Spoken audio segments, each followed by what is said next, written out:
On the night of April the 11th, 1865, John Wilkes Booth was on this front lawn of the White House, which was packed with people come to celebrate the virtual end of the Civil War. This war had gone on for more than 4 years and taken over 600,000 lives.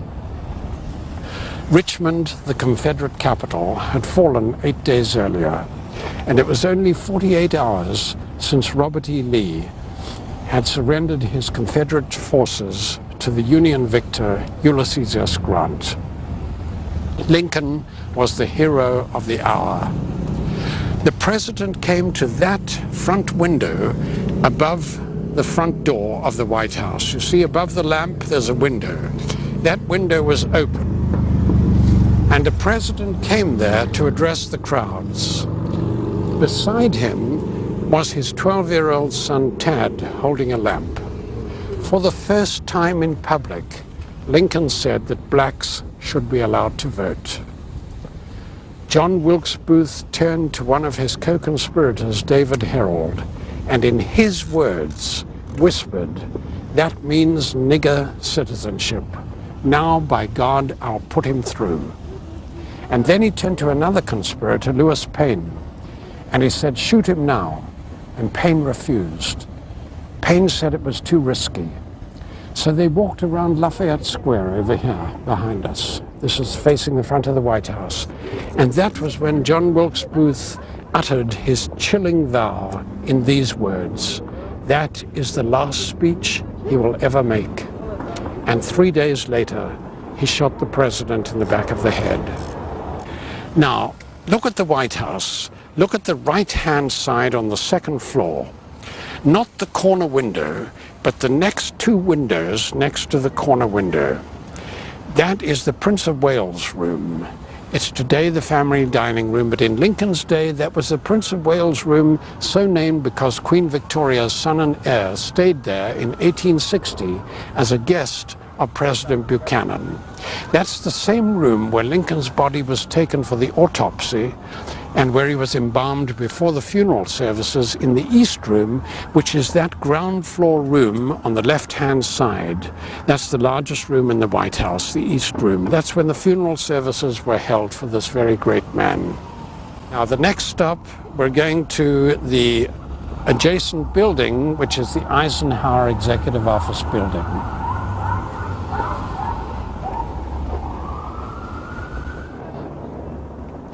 We're now in front of the Eisenhower Executive Office building, where many people who work for the White House have their offices. This is where the National Security Council meets also. Now, it was dedicated in Eisenhower's name last year by President Bush because Ike worked here as a major before World War II, when it was the War Department.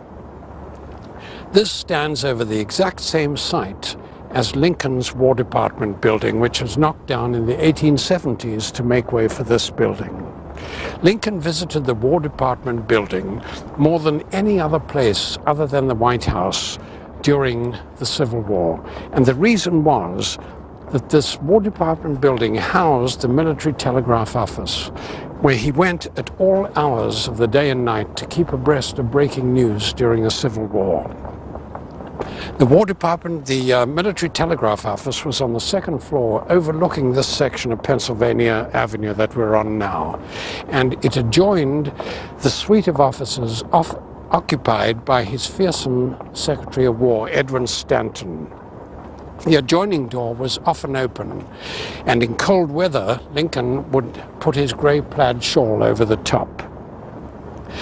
Now, he often leaned over the shoulders of the cipher clerks as they decoded incoming messages.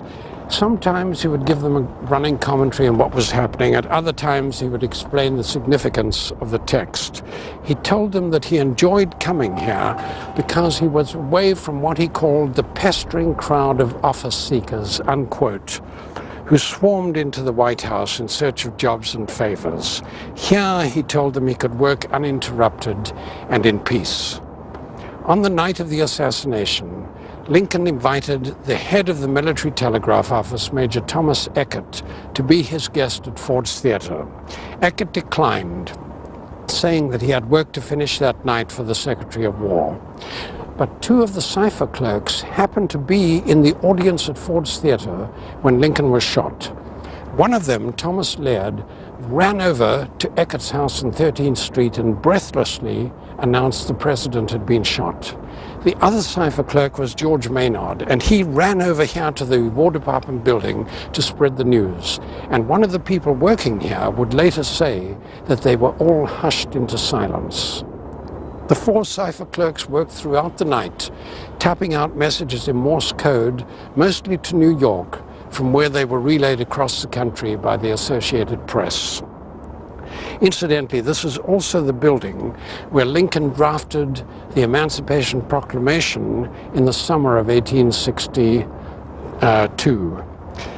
At night time, before going back to the White House, he would tell Major Eckert to gather up his notes, put them away, and keep quiet about what he was doing. And that famous proclamation was published on the 1st of January, 1863. Now from here, we're going to go off to the home of the man who was sitting in Lincoln's private theater box at the time of the assassination. We are now standing about 100 yards in front of the White House in Lafayette Square. And we're now on the western edge of Lafayette Square, a row of buildings that were saved from destruction when Jackie Kennedy was First Lady. They were going to put up monolithic government offices here, and she stopped it. She said that this is part of our heritage and our legacy, and it cannot be destroyed, and that's why we have this today. Now, this house over here, 712, is the home that I'm going to talk about now, because on the night of the assassination, Lincoln invited a lot of people to join him, and for one reason or another, they declined. In those days, you could decline. It wasn't a command. But Henry Rathbone, who would later live in this house, accepted the invitation. He was a 28-year-old Army major, and he was engaged to be married to Clara Harris. After Lincoln picked them up at that house, he took them to Ford's Theatre in his carriage, and they arrived late. The play had already started, but everybody recognized Lincoln, and so the actors stopped, and he doffed his top hat, and he bowed graciously, and then he walked towards his private theater box about 12 feet above the stage, on the right of the stage as you're looking at the stage. Lincoln sat on the left of the box. Next to him was his wife, Mary Todd Lincoln. Then there was Clara Harris, and behind the two women was Henry Rathbone. John Wilkes Booth crept up behind the president and shot him with his single-shot Derringer pistol behind the left ear. Almost as soon as the smoke had cleared, Henry jumped up and struggled with the assassin. Booth dropped his Derringer pistol and took out a large knife, and he lunged at Henry. Henry put up his left arm to deflect the blow. He got wounded very deeply, right down to the bone, between the elbow and the shoulder of his left arm. So he loosened his grip, and Booth immediately sprung up onto the railing, and as he jumped over, Henry grabbed him again, managed to grab him. That upset his balance. As he fell, one of the spurs caught on a flag draped over the front of the box, and Booth fell awkwardly onto the stage, cracking a leg bone about 3 inches above the ankle joint. But he still managed to stand up with his knife in his hand and scream out the motto of Virginia in Latin, Sic semper tyrannis, which translates into thus always tyrants. But Henry was now grievously wounded, and so he passed out from loss of blood in this private home. They took him back home, and he was treated. He was never the same. This poor man was moody and despondent. He was totally traumatized by the events of that night. So much so that you have to skip now 18 years. Henry is now married to Clara. They have 3 children, and they're living in Hanover, Germany, where he was the consul. One night he went to his bedroom and locked the door. Clara was inside. Seconds later there were gunshots. Her sister and the maid broke down the door and they discovered that Henry had killed Clara. They arrested him, charged him with murder. He was convicted and sentenced to spend the rest of his life in an asylum for the criminally insane. That's where this poor man spent the last 28 years of his life. And so this shows how many lives were shattered from the events of Lincoln's assassination, from the awful events of that night. Henry was one of those victims. He was never the same again. So this was his home then. This is where they lived after they got married.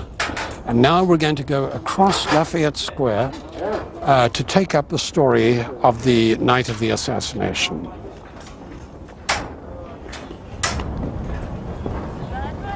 As we walk through Lafayette Park, where do you get the information that you've been talking about? You refer to Mr. Rathbone back there, his tragic story. Where do you find the information for your books? Well, my books rely 90%, I would estimate, on primary source material. There is nothing to beat the actual voices, the contemporaneous voices of eyewitnesses or people who lived at that time. And that comes from their diaries, their letters, their journals, not so much newspapers. Newspapers are like they are today. You have to wait for the next day to read the corrections page. But diaries, the vivid impressions of people who wrote about these things closest to the time, whether they were eyewitnesses or relatives or friends. And I've been digging now in the Library of Congress, the National Archives, Harvard University, Columbia University, University of Virginia, all over the place. Historical societies, Maryland Historical Society, digging up these private letters and journals and diaries. And that's where I have discovered such nuggets that I was derided by some people when I said I was going to write a book on Lincoln's assassination.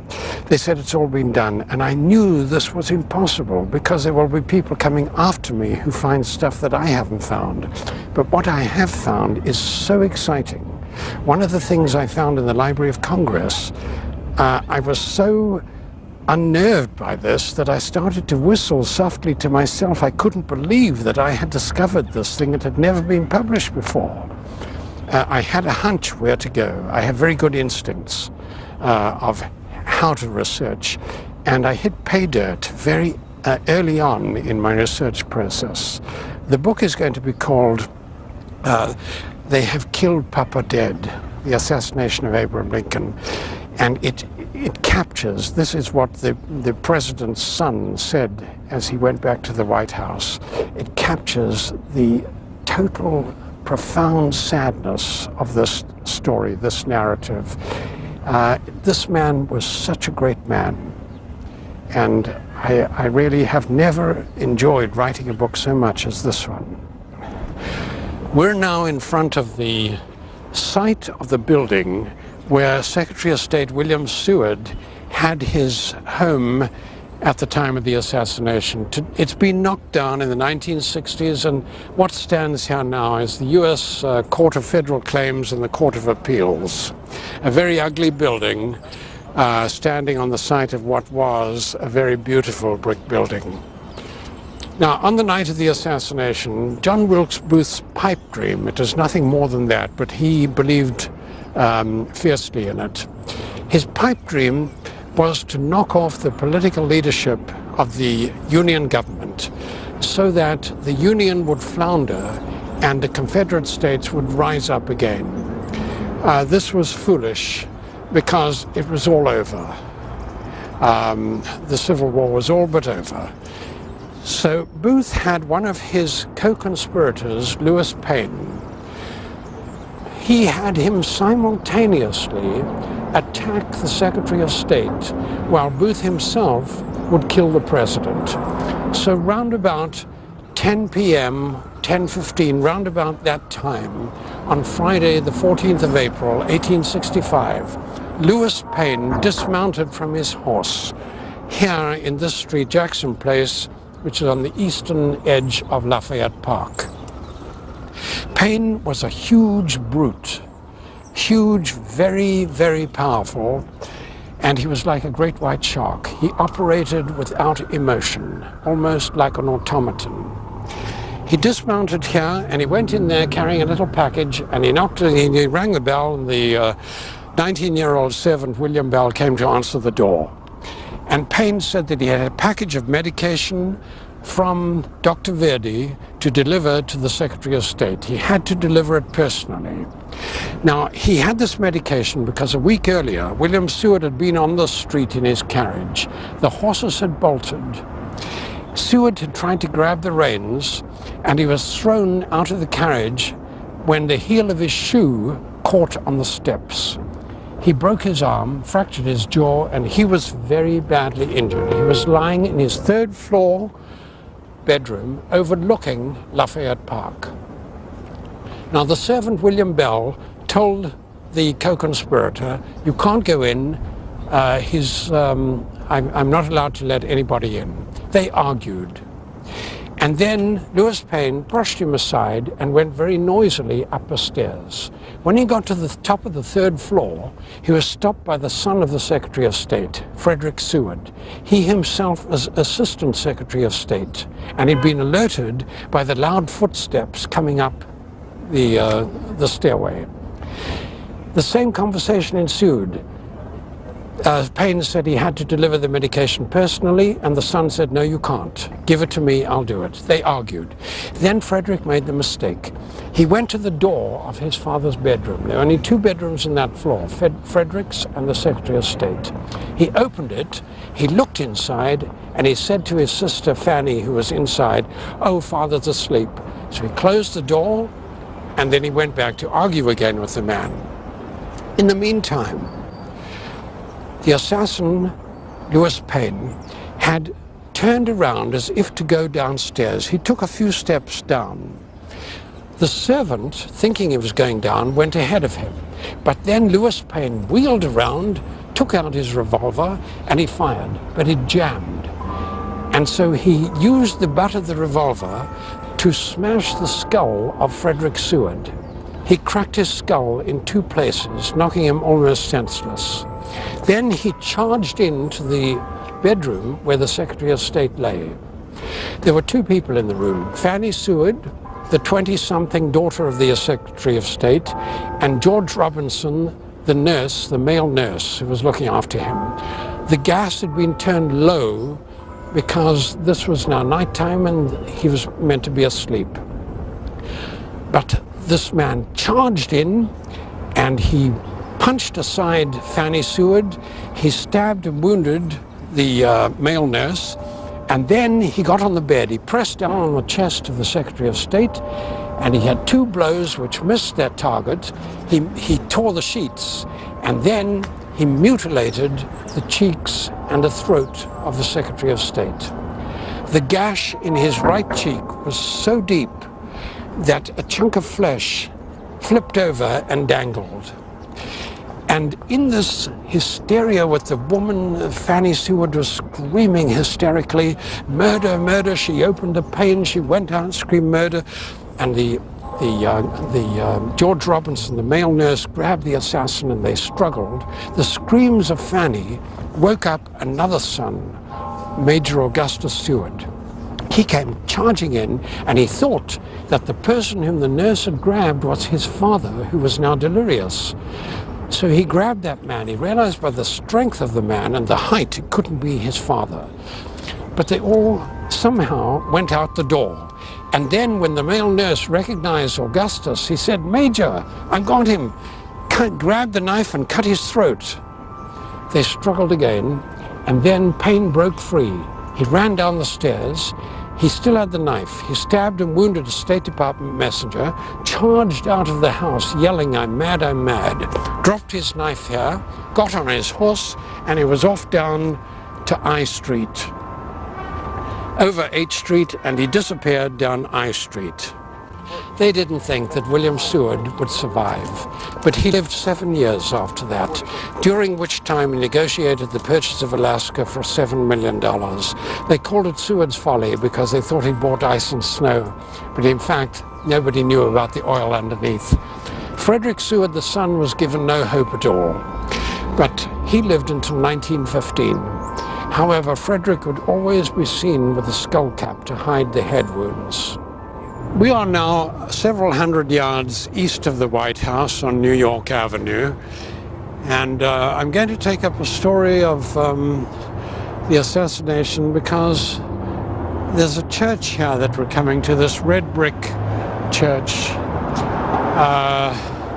Lincoln worshipped occasionally at an older Presbyterian church that stood on this site. Now, occasionally he would come here. This original church was knocked down in 1950 to make way for what we see now, the enlarged replica. And what has been preserved is the president's pew inside. If you were to go inside, you would see the pew where Lincoln himself sat. And the president knew his Bible extremely well. It was one of the few books lying around or available to him when he was growing up. The others were a history of the US, Shakespeare's works, Pilgrim's Progress, Aesop's Fables, and the poetry of Robert Burns. The influence of the Bible is very, very strong in Lincoln's speeches. Not only the cadences, those beautiful lilting cadences with the language. And you can see and hear it most notably in the Gettysburg Address, in the very first line, 77 years ago. It's all the biblical influence. He didn't belong officially to any church because Lincoln said he had reservations about their long, complicated doctrines. But he said he would join the first church with all his heart and with all his soul, so long as it had inscribed on the altar the sole criterion for membership being, quote, "Thou shalt love the Lord thy God with all thy heart, with all thy mind, with all thy soul, and thy neighbor as thyself." Now, sometimes he came here and sat alone in the pastor's office while the door was open and people worshipped in the adjoining room. The room where he sat is now called the Lincoln Chapel. The pastor, Dr. Phineas Gurley, was a friend of the Lincoln family and played a prominent role in the post-assassination events. He was by Lincoln's bed when that great man died, and then he led the funeral services in the White House. Now, what they saved from the original church is the steeple, which we can see if you come out on the road. You can see the steeple there from the original church. That was a gift of Lincoln's daughter-in-law in memory of her husband, Robert Todd Lincoln. And the chimes were donated by her daughter in memory of her grandfather, Abraham Lincoln. So there are many mementos inside here, this replica of Abraham Lincoln. Now, I'd like to take up the story after this at the site of the hotel where Lincoln stayed as president-elect. We will only have to go about 2 blocks south of here to reach that. Most of these sites are very close to one another, so this is not a long walk. It's more in the nature of a stroll. All right, we're on the corner of 14th Street and F Street Northwest. Opposite us, diagonally opposite us, on the southwest corner of 14th and F, is the huge Willard Hotel. Now the Willard Hotel in Lincoln's day was the poshest hotel in the city, and it stood on the exact same site of this modern version. Lincoln was smuggled into Washington and the Willard's Hotel before his family because of the fear of assassination as he passed through Baltimore. He stayed here for 10 days with a party of 6 people and ran up a bill of $773.75, which included the cost of room and board, meals for the guests, the messenger, the carriage, and even the champagne. The original plan had been for Lincoln to stay in a rented private home downtown. But this was changed at the last moment to give the public greater access to the president-elect. So they gave him 5 rooms overlooking Pennsylvania Avenue. But there wasn't any room for his entourage, and so they stayed in what one of them said was sorry accommodations. Well, when President Buchanan arrived to pick up Abraham Lincoln for Lincoln's first inauguration in March of 1861, he got here late because he'd been signing last-minute legislation on Capitol Hill.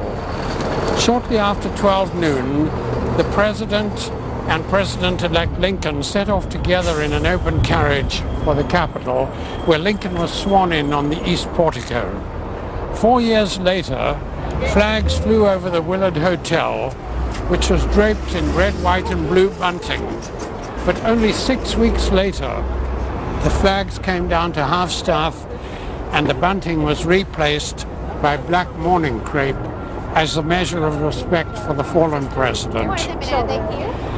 And now from here, from the Willard, we're going to go on to the site of Grover's Theatre, where Lincoln's youngest surviving son was attending a show that night. It's just 2 blocks from here.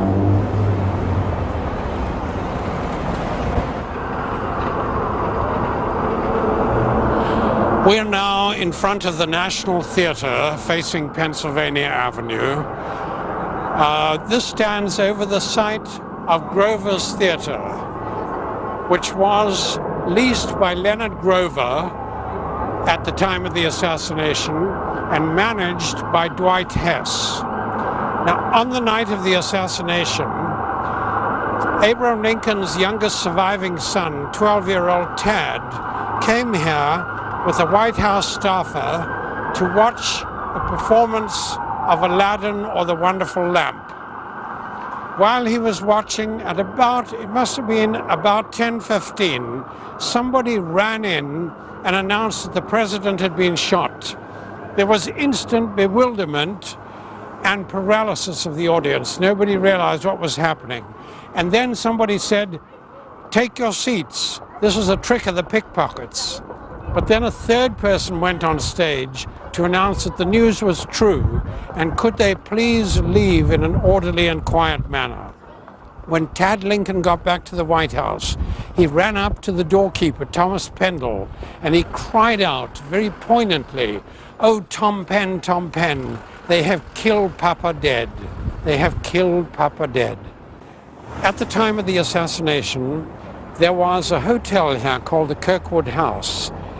Vice President Andrew Johnson was staying in room 68 at the time, and his room overlooked 12th Street. It was only 2 blocks away from Ford's Theatre where Lincoln was shot. Now, one of the conspirators, George Atzerodt, had also registered in the Kirkwood House Hotel with orders from John Wilkes Booth to kill the Vice President. He was staying in room 126, a floor above the Vice President. Their rooms were separated by a mere 125 feet.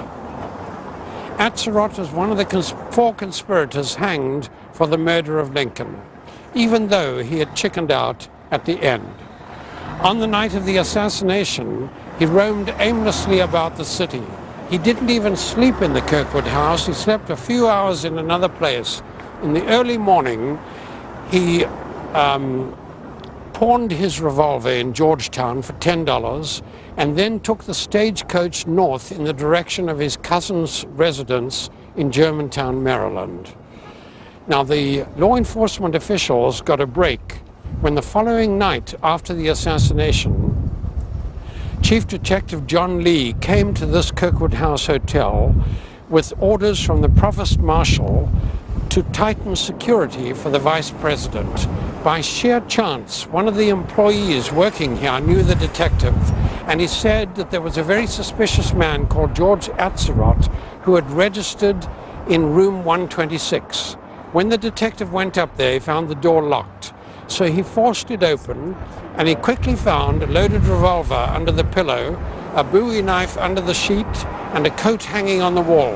Inside the coat pocket was a bank book in the name of John Wilkes Booth, showing a credit balance of $455 at the Ontario Bank in Montreal. Good detective work led to the arrest of Atzerodt a few days later in Maryland at his cousin's residence. Now, the vice president knew within minutes of the assassination what had happened. And this was because one of the people in the audience at Ford's Theater was Leonard Farwell, a former governor of Wisconsin. Farwell was also staying at the Kirkwood House Hotel, where he had socialized with the vice president in Johnson's rooms. As soon as the shot was fired, he suspected that the vice president's life was in danger, because he had recently read a widely reprinted item from the December issue of the Selma, Alabama Dispatch, in which a Southerner had offered to kill the president, the vice president, and the Secretary of State in return for $1 million. So Farwell ran down to the hotel, shouted at the clerks to guard the door and the staircase and the vice president's room because the president had been assassinated. Then he ran up the stairs and pounded on Johnson's door, screaming, "Governor Johnson," using Johnson's former title. "Governor Johnson, if you are in, I must see you." And Johnson said, "Is that you, Farwell?" "Yes, let me in." When he had recounted what had happened, the vice president and Farwell clasped hands and embraced. This is the show of mutual support. And then when more of Johnson's friends came, he told Farwell to get hold of latest information and to get an update. He came back very quickly with the news that the president was dying and the Secretary of State had been gravely wounded. So against the advice of everybody, Johnson set off for Ford's Theater. He stood a few minutes beside Lincoln's bedside, and then he came back to his hotel room. And later that morning, Chief Justice Salmon Chase administered the presidential oath of office to the 17th President of the United States in his room in this hotel. Now we're going to go from here to Ford's Theater, which is about 2 blocks from here. We are now looking at Ford's Theater, the front of Ford's Theater, where Lincoln was shot. There were over 1,600 people in the theater that night, and I'm going to tell this story basically from one of those in the audience, because there are so many different stories that I'll concentrate this time on the story of Dr. Charles Leal, who was the first surgeon to reach the wounded president. Dr. Leal was only 23 years old, and he had gone to the theater hoping to catch another glimpse of Abraham Lincoln, whom he'd seen 3 days earlier when he went to the front of the White House and saw the president talking from the open window above the front door. He was so entranced with this man's divine appearance, as he called it, that he wanted to get another look at him. So he came over here and got a ticket in the dress circle about 40 feet away from Lincoln. But when the president walked in, he was only a few feet away, and he noted the president's sad appearance as he walked with his bowed head and drooping shoulders towards the door leading into his private enclosure. He wrote that a man opened the door, the president and his party went in, the door was closed, the man sat down nearby. And then, in the second scene of the third act, Dr. Leal heard a commotion at that door. He looked over, and he saw that a man appeared to be trying to persuade the man sitting down to let him in. He succeeded because the door was open, the man went in, the door was closed, the man sat down. Seconds later, there was a pistol shot, and he saw John Wilkes Booth leap over the railing onto the stage about 12 feet below. Leal immediately crossed the aisle, pushed theatergoers aside, and vaulted over the chairs directly to where the entrance was to the enclosure. Henry Rathbone had already removed the bar of wood about that size which John Wilkes Booth had put there to jam the door so that somebody trying to open it would not be able to, because the wood would be between the door and the inside wall. So Dr. Leal was the first person to arrive there. Henry held up his wounded arm and asked for help. Dr. Leal put his hand under Henry's chin, looked into his eyes, and realized that he was no immediate danger. Then he turned his attention to Mrs. Lincoln and Clara Harris, who were beside the wounded president. Mrs. Lincoln was crying out, "Oh, doctor, is he dead? Can he recover? Will you take charge of him? Do what you can. Oh, my dear husband." She was holding him upright from the moment that the shot was fired. If she hadn't have done that, he would have toppled over. And Lincoln looked dead. His head was thrown forward, his eyes were closed. Dr. Leal couldn't feel a pulse. So he lay him on the floor, holding his head and shoulders. And then he told a bystander, because he felt blood, what seemed to be blood, on the left shoulder, he told the bystander, "Cut the shirt and the coat from the neck to the elbow." He did this. He didn't find any wound. But only when he saw a dilated pupil did he realize that Lincoln had suffered brain damage. Quickly he found the wound behind the left ear, poked loose the coagulating blood to relieve pressure on the brain, and then he laid the president down a little lower, and he pressed the diaphragm upwards to draw in air. He also breathed into his nose and mouth, and when the heartbeat increased, he realized then that Lincoln would not die immediately. But he uttered the terrible words that would be flashed across the nation. "His wound is mortal. It is impossible for him to recover."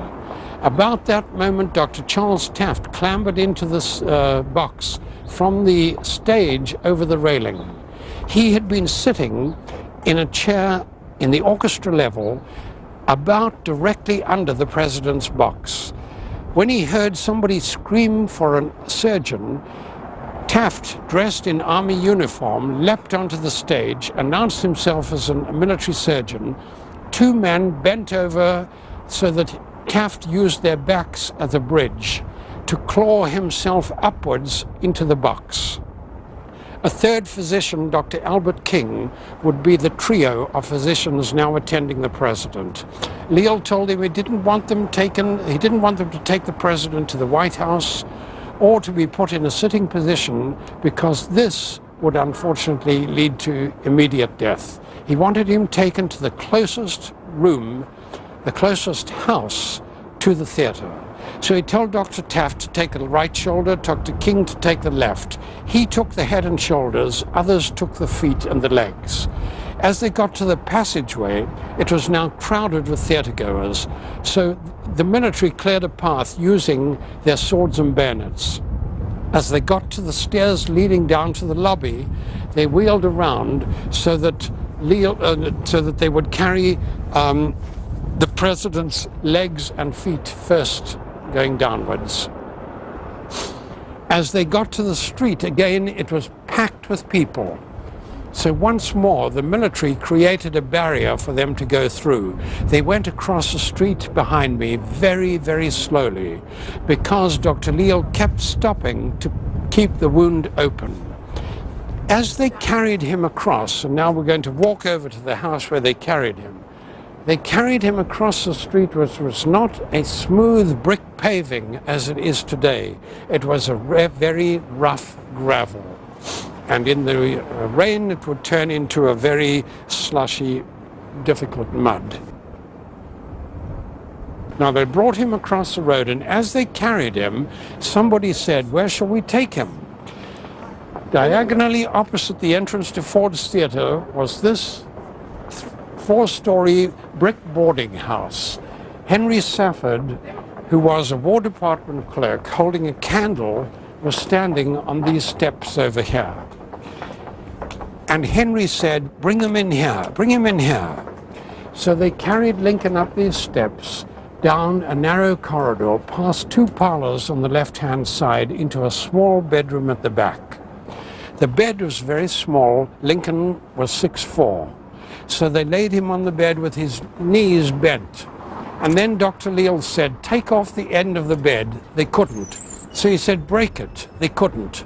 So he laid the president diagonally across the bed, and they brought more pillows to support the head and the shoulders. Then Dr. Leal ordered everybody out because he now wanted to look for more wounds, and this meant stripping the president of his clothing.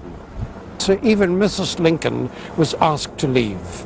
He didn't find any more wounds, but Lincoln's body was now cold.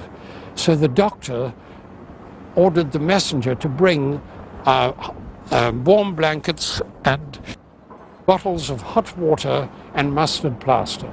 And after these were applied, he called Mrs. Lincoln back inside. And then Dr. Leal summoned Robert Todd Lincoln, the president's son, the Surgeon General, Dr. Joseph Barnes, the private physician to the president, Dr. Robert Stone, and the pastor, Dr. Phineas Gurley. When Dr. Stone arrived, he took charge. He inserted a metal probe into the president's brain. When it touched the metal ball that Booth had fired, they realized then that there was nothing more that they could do other than to monitor the pulse and respiration and to keep the wound open, to keep the breathing a little bit more regular and easier. And so Dr. Stone told Robert there was no hope. Robert divided his time between comforting his mother in the front parlor, where this window is over here, and weeping beside his father's bedside. Edwin Stanton, the Secretary of War, arrived with Judge David Carter, Chief Judge of the District of Columbia Supreme Court. They supervised the taking of evidence from some of the eyewitnesses in Ford's Theater. Stanton appeared to Leal to be like an acting president. He took charge totally. He was giving the directives for the manhunt. He was the one dictating messages to the military. And Stanton kept roaring, "Guard the Potomac from the city down. He will try to go south." Mrs. Lincoln was crying out, "Why didn't he kill me? Why didn't he kill me?" She went out about once an hour to sit by the president's bedside. In her last visit, his breathing became loud and heavy. She stood up, cried out, and fainted. And when he heard this, Stanton, the Secretary of War, went in and roared, "Take that woman out. Do not let her in again." Dr. Leal, in the most poignant moment of this entire drama, was holding the president's right hand throughout the night, with the exception of one moment when he went briefly to comfort Mrs. Lincoln in the front parlor. He knew that the president was blind, judging by the paralysis, the dilated pupils, and the bloodshot and protruding eyes, which were now insensitive to light. But he thought that the president might still be able to touch, might still be able to feel. And if he could, he wanted the president to know that he had a friend, that he was in touch with humanity. Periodically, the Surgeon General, Dr. Joseph Barnes, had his head over the president's heart. At 7:22 a.m. on Saturday, April the 15th, 1865, Abraham Lincoln died. They put the lifeless hands over the still breast, and everybody kneeled down as Dr. Gurley offered up a prayer for the bereaved family and the stricken nation. And that was when the Secretary of War, Edwin Stanton, lost control of his emotions. This same man who 10 years earlier had derided Lincoln as a long-armed ape who knew nothing, now wept uncontrollably into the blankets. And he uttered the immortal words, "Now he belongs to the ages." Dr. Leal went outside, alone and deep in thought. It was cold and drizzling, but he was bareheaded because he'd left his hat in Ford's Theater. His clothes were stained with the president's blood as he walked the long blocks back to his office. He would never wash the blood off his cuffs. They would remain as a personal keepsake of a man he regarded as a martyr. Robert took his mother back to the White House, As they got to the front door of Ford's Theatre, she looked across, I'm sorry, the front door of the Peterson house. They looked across to Ford's Theatre. And that was when she cried out, "That dreadful house, that dreadful house." We are now opposite Ford's Theatre, so we will now walk 1 block north to the church where Mary Surratt, one of the conspirators, used to worship frequently. We are now in front of St. Patrick's Church, Catholic Church, at the corner of G Street and 10th Street. The most notorious person ever to worship at an older church of the same name on this site was the first woman hanged in America. Her name was Mary Surratt, and she was convicted of conspiracy to murder the president. Mrs. Surratt owned a boarding house 3 blocks east of here, where we'll end this tour, and she was a regular worshipper. She was a convert to Catholicism, and she attended Mass at least once every 2 weeks. 1 hour before the assassination, she came towards the church with one of her boarders, a woman called Eliza Holohan. They both wanted to attend the Good Friday evening service. But they'd no sooner left the boarding house than Eliza suggested that they go back because it was what she called a heavy, disagreeable night. Mrs. Surratt agreed, and they both turned back. 2 days later, 3 days later, they were both arrested in the boarding house. Now, Mrs. Surratt gave the impression that she was a woman of great piety, and her priest was so impressed with her piety that he accused officials of hanging an innocent woman. Father Jacob Walter would later say that you cannot convince me that a Catholic woman would go to communion on Holy Thursday and be guilty of murder on Good Friday. This statement caused fears, or raised fears, that Catholics and their churches would be targeted by mobs. General James Hardy, who was then the Inspector General of the Army and himself a convert to Catholicism, pleaded with Archbishop Spaulding of the Baltimore Diocese to discipline the priest. He said that Catholics were in danger of disorder, destructions of property, riot, and perhaps bloodshed. The mood in Washington was so ugly that he said the times called for tact, discretion, and what he called a knowledge of mankind. Father Walter was not impressed. In his own letter to the Archbishop, he said that he described General Hardy as a man with a weak and timorous character, half afraid of his own shadow.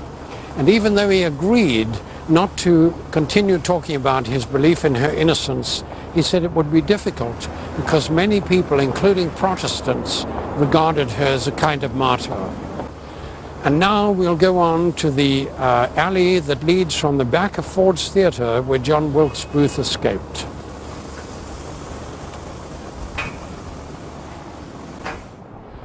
This is the very alleyway from where John Wilkes Booth escaped out from once he'd left the back door of Ford's Theatre. He had somebody holding his horse, and a man who had sat in the front row of Ford's Theatre was one of the very few people who realized this is not part of the play. Instantly he realized it was an assassination. He jumped on the stage and he followed Booth, and he almost caught him. Booth was already in the saddle, and the horse was turning to the left. So this man came out as this was happening, and then Booth quickly turned the horse's head in the other direction, and as this man leapt forward, so the horse surged forward, and he missed him. And Booth galloped out here, out this alley. You can see the back of Ford's Theatre, the blocked-in windows, the alley leading out here into F Street, and then he turned right, and eventually he would escape across the Navy Yard Bridge, through southern Maryland into Virginia, and he would only live another 12 days. And so in the way that we go to cemeteries, to be close to those who've departed, we think that we are more than spiritually close. I have the same feeling of coming to the actual site where this great and tragic drama took place. Suddenly, it's not just an alleyway. It's an alleyway where a 26-year-old malevolent man who was a racist killed, in my opinion, the greatest man that this country raised. And it becomes unbearably sad to stand in Ford's Theatre, and particularly in the house where Lincoln died. I feel the grief very, very strongly, even though he was assassinated 138 years ago. And we're going to walk from here about 3 blocks to Mrs. Surratt's boarding house, where they plotted the abduction and then the assassination of Lincoln. We are now 3 blocks east of the Ford's Theatre in Chinatown, which has the greatest concentration of Civil War and pre-Civil War buildings in Washington, but that's fast disappearing with the urban renewal. Now, on my right here is the Rock and Roll Chinese Japanese restaurant. Inside the very building, the same building that Mrs. Surratt had as her boarding house at the time of the assassination. In her day, there were steps leading up to the second floor entrance. The entrance was on this right-hand window over here. And this door, the street-level door, led into the kitchen. There were no buildings between Mrs. Surratt's boarding house and the corner in her day. And at the time of the Civil War, this building was a gray color. Now, this is where John Wilkes Booth met with the conspirators to plan the abduction and later physical harm, assassination of the president. After he became president, Andrew Johnson described this place as the nest where the egg was hatched. Mrs. Surratt said that she met John Wilkes Booth here in this building 3 months before the assassination, when he came looking for her son John. She described him as a pleasant, handsome man. Only from prison did she later say that she didn't know that he had the devil in his heart. George Atzerodt, one of the conspirators who was hanged, stayed here several times. The residents didn't like him because of his unkempt, vulgar looks. They nicknamed him Port Tobacco because that was where the place he came from in southern Maryland. Lewis Payne also stayed here a few times, and he tried to pass himself off in the first instance as a Baptist preacher, but this didn't sell with some of the residents, who later discussed him amongst themselves. One of them said that he didn't look like the kind of person who would convert many souls. This building came to the attention of law enforcement officials only because one of Mrs. Surratt's servants told her aunt, who was a servant in another family, that some hours after the assassination, some men came here and asked for a change of clothing. And the following morning, she said she saw the Surratt family burning letters and documents. The aunt passed this on to her employer, who tipped off law enforcement officials. When they came round 3 nights after the assassination of President Lincoln, they arrested everybody inside, including Mrs. Surratt. This was between 10 and 11 p.m. While they were doing this, Lewis Payne arrived carrying a pickaxe.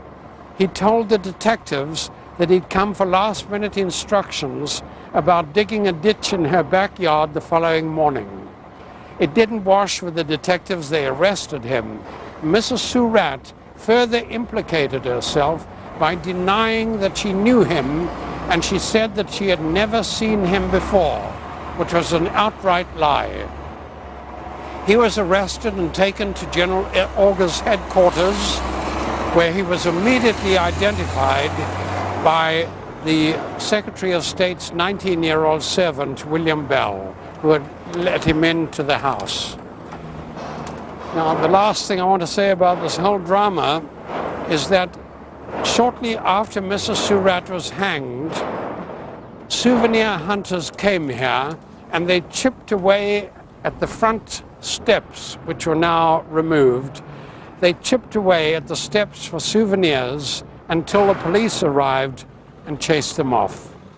Mary Surratt was hanged with 3 of her co-conspirators, Louis Payne, David Herold, and George Atzerodt, on 7th of July, 1865, the day after they were advised of the verdict.